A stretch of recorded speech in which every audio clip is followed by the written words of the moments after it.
Following in the footsteps of my other hack histories for major messaging apps comes the last of the big three, Telegram.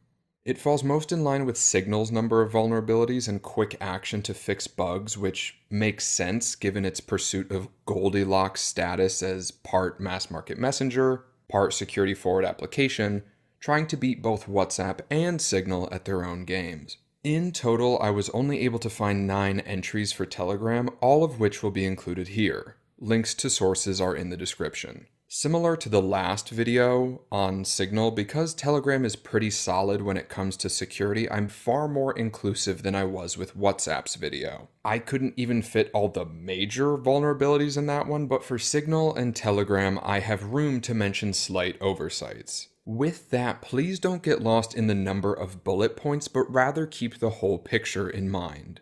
Telegram has been instrumental in the Hong Kong protests that started in early 2019, offering both the security and the scalability needed when taking on Winnie the Ping. However, since users register with a phone number, there was a flaw that could allow authorities to add, say, 10,000 random phone numbers to a device's contacts, then sync it with Telegram, therefore allowing said authority to know which numbers did or didn't have Telegram accounts. Problematic when you're dealing with an authoritarian police force. While this affected every other app the same way, Telegram stepped up to fix it, adding a setting so a user's account and phone number can be matched only by the people that they have in their contacts. Telegram also increased their throttles on contact scanning, making it so numbers after the first couple hundred would take days and up to weeks or months to fetch results if done en masse. In February 2019, a bug was found that relied in part on Telegram's link preview generation. Using what the researcher refers to as a homograph attack, a hacker could type out a normal link, let the preview generate, then replace the link with some visually identical characters like in Cyrillic, and redirect the user to a malicious website that installs malware on their device. It was quickly patched. In July 2019, a security company called Symantec pointed out a theoretical flaw to intercept media messages sent by users in WhatsApp or Telegram and alter them. For Android users of said apps, only if there was also already specific malware on the device and with auto-downloading enabled for media, default in WhatsApp, voluntary in Telegram, the malware could fetch a media file and edit it in the brief buffer between when it's saved to the disk and when it appears in chat, replacing the intended media with the edited version either to maliciously redirect for personal gain or just to be a dick. There aren't any real-world examples of this, and it requires an already compromised device to even function, so take it with a few hundred grains of salt. Last September, it was discovered that deleting a photo for both sides would wipe it from the chat, which is good. It wouldn't, however, wipe it from the recipient's phone, which is bad. The problem was addressed and promptly patched by changing the permissions that the app required from Android, netting the researcher a €2,500 bug bounty reward. In 2018, the same researcher discovered a bug that could leak the user's IP address during calls on Telegram desktop and Telegram's Android app. It relied on the peer-to-peer settings for voice calls, which if set to everybody in Android would make the IP address vulnerable. If set to nobody, it was protected. Desktop didn't have a nobody setting at the time, so it was vulnerable regardless of the user's settings. The leak was sealed, along with another €2,000 research reward.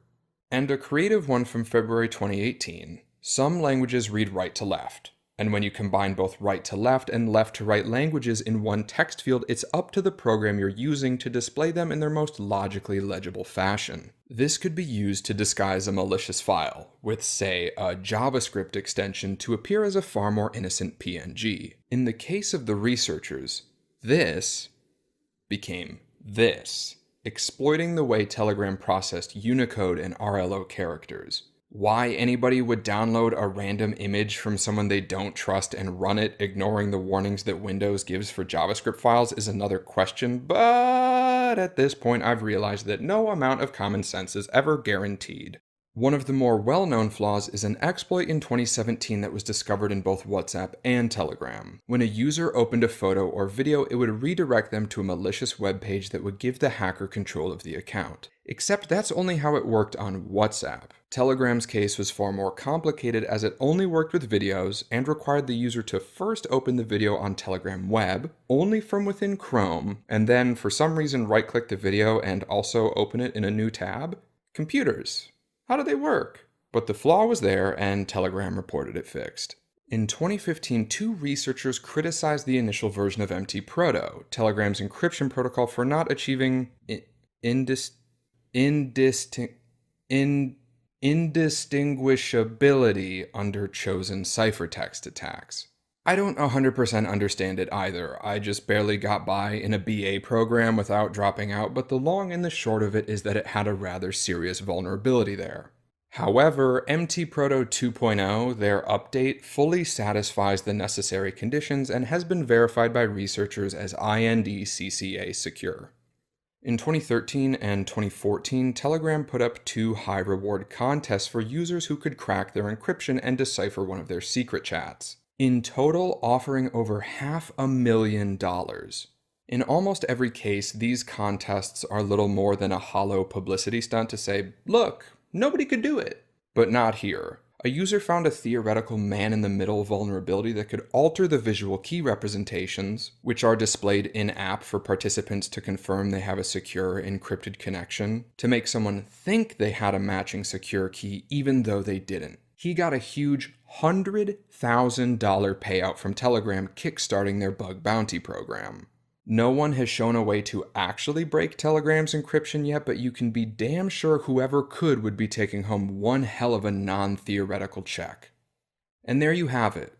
Concluding the series, I'd say the edge goes to Telegram, as they have had the fewest number of vulnerabilities, plus no loose threads like Signal's phone number privacy issue. Telegram has even gone above and beyond, putting in dev time to fix a potential exploit that affected an incredibly small percentage of its user base, but nonetheless they felt responsible to do so. They could have taken a page out of Signal's book and said, I guess you don't understand how these apps work, but instead redefined how these apps should work. Bravo, Telegram. Way to beat them at their own game.